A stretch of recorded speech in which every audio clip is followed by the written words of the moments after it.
Priatelia, nezdá sa vám, že Ficov zlepenec už celkom stratil mieru? A nemyslím tým veselohry typu Spor Danka s Huliakom a podobné, lebo to je na také obveselenie pospolitého ľudu, ale veci, ktoré sa dejú v pozadí.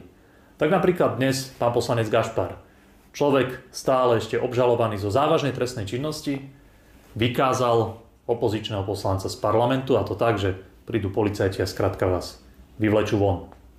Alebo ďalší ilustrák situácie, v ktorej táto krajina je.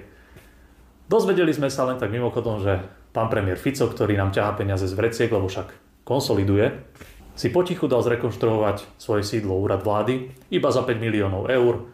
Na zákazku vyhrala spoločnosť, ktorá je blízka k istému pánu Bodorovi, ktorý je tiež obžalovaný a je príbuzným pána obžalovaného poslanca Gašpara. A priatelia, mnohí z nás si pamätáte časy, keď zavraždili Jána Martinu, keď sme boli všetci zhrození nad tým, aké svinstvá vyplávali na povrch a ako to v tejto krajine fungovalo. Najhoršie je, že to je späť a dokonca ešte horšie. A ak ani teraz ľudia nepochopia, aké obrovské nebezpečenstvo znamená tento Ficov zlepenec, tak sa musíme spolu s klasikom pýtať už len túto otázku. Čo už nám drbe? Prepáčte za výraz. Fakt nám už drbe v tej krajine? To čo robíte?